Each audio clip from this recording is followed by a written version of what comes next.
I'm Gary from Big Spud, and as a Jamie Oliver super nerd who's bought all of his books as they were released along the years and read each one thoroughly and revisited them for this series, I think I'm in the perfect place to tell you about whether each book is still worth buying and looking at in 2024. This time, let's look at Return of the Naked Chef. It's the year 2000, the new millennium, and Jamie Oliver, hot off the fresh of his first book, The Naked Chef, comes back with this, Return of the Naked Chef. It's his second book accompanying the second series of his wildly successful TV show. Note, if you're in America watching this, you're probably thinking, I sort of recognise this book, but I don't.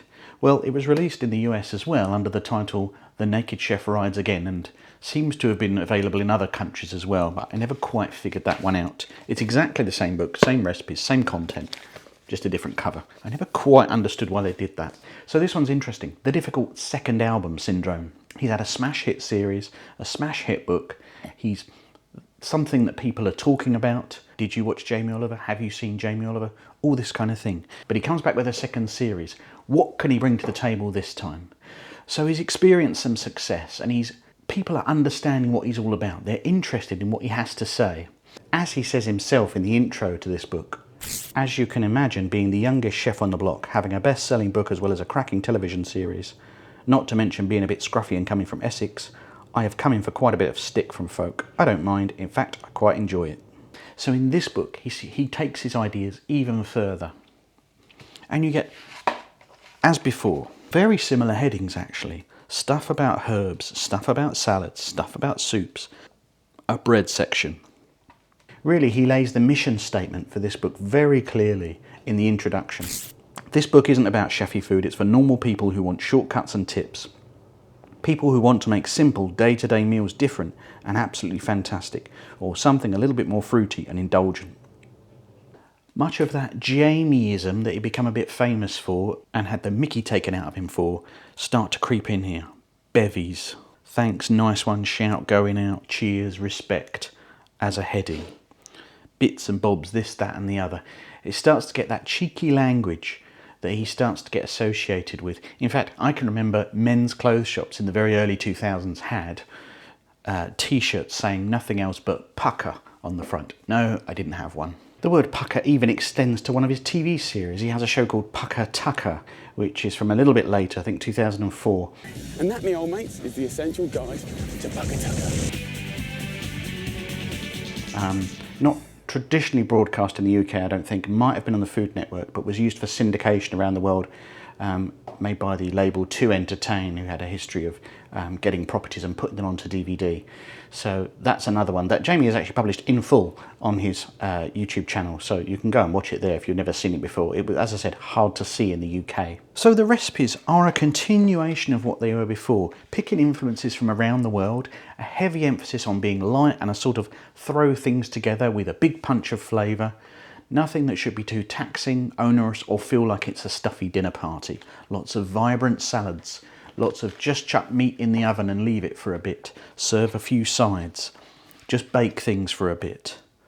And a huge emphasis on bread and fresh fruit and vegetables throughout. He's not making a deal about it. He's just bringing it into every meal. And of course, you probably know we're going to hit vegetables a lot more later on. And what is to become a running theme for him, certainly in the next couple of years, as we'll get on to, his dislike of manufactured food is already there. If you know where Pop-Tarts originated from, then let me know and I'll be over to have some serious words. Even back then in the year 2000, Jamie was about provenance and quality. Here, he's talking about organic vegetables. Now, his predictions on how organic stock will be carried in the supermarkets is a little off, but you can see where his brain is heading. I've heard a few rumours that certain supermarkets think they're going to be 90% organic by 2005, which is great. I wouldn't worry about price either, because as we buy more British produce grown properly, it will become nice and cheap so everyone can afford it. Unfortunately, if you look at the supermarkets today in 2024, organic is still a niche section. People do buy it, and people who are conscious about the welfare of where things come from will buy organic, but usually price wins out. But here, I think, with a taste of success and a bit of money in his pocket, he's able to explore his recipes a bit further and a bit deeper. Here we start to see ingredients creep in that in 2000, when this book is published, they're not terribly easy to get hold of. If you live in London, near to all the markets, near to all the posh delis and shops, you could probably find all this stuff. Elsewhere in the country, then you are going to struggle. Nowadays, if you go to a large Waitrose in the UK or a very large Sainsbury's, you probably find these items, and almost everything, of course, is able to be ordered over the internet. Ricotta. Sounds balmy now, but ricotta was not used at all and quite hard to find. A celeriac. You'd have to go to a really specialist greengrocer to find that in 2000. Poussin. Pigeon. Again, all things you can get now, but they're on the pricey side and not easy to get hold of, even today. And there's things in here, recipes, that will end up on his menu in his eventual Jamie's Italian restaurants. The pappardelle with rabbit, his risottos, these are all things that are key Jamie recipes that he will come back to. Back in my review of the original Jamie Oliver Naked Chef book, which you can find up here, I talked about how this series and how the appearance of Jamie full stop meant it gave young men an excuse to get into the kitchen and feel like they belonged there. Take this quote that he puts in the book. There was one occasion I thought I'd have to leg it because some blooming great geezer over the other side of the road shouted, "Oi, you naked, come here, I want a word." Thanks to you, mate, I'm in the bleeding kitchen 3 nights a week because my missus says that if that blonde young boy can do it, so can you. I really enjoy it now and I've got into it, so thanks mate, respect. So it's a population size of 1, but that sample shows the sort of things that was going on at the time. People were starting to explore the kitchen, people who wouldn't consider themselves welcome in the kitchen. So to explore this book and get the vibe, the concept of the time, let's do a quick recipe. Farfalle pasta with Savoy cabbage, pancetta, thyme and mozzarella. This is really fusion. It's based on a sort of Tuscan peasant style dish, a sort of soup like a ribollata, but he takes it in a pasta direction. So he's fusing things together. What we're going to do, we're going to fry some pancetta with garlic and thyme. Add some Savoy cabbage and parmesan and then loosen it in a sauce, much the way you would with a carbonara. You're just going to loosen it slightly. Just not the way people understood how to cook pasta and pasta sauces at the time.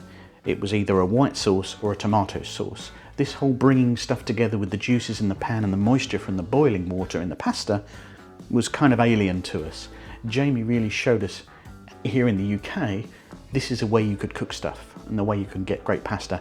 I almost always add water that's taken from my boiling pasta into the pan itself because it thickens the sauce and seasons it, because you should have used salted water, and so you get the best of both worlds. Apparently the starch in the water helps create a more thicker textured sauce, and so you get a very simple but fun dish of salty bacon, the earthiness of cabbage, and then that lovely bulk of the pasta as well. So what's the verdict? Lots of interesting and still very tasty recipes. Much of them still crowd pleasers and interesting to cook at any time of the day. But compared to some of his later books, full of more expensive and unusual ingredients, certainly for the time. Not too difficult to find now, but some of them a little bit off the beaten track. Is it essential now? Is it essential that you own a copy of this in 2024? Not quite.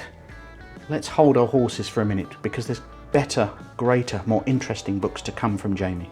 All the recipes are good, but it's a little bit all over the place. Once he knuckles down and finds his reason to be, then things are going to get interesting. I'm going to be covering all the books of Jamie Oliver in this series, so please make sure you're subscribed and press the little bell notification, press all, and that will let you know when the next video is uploaded.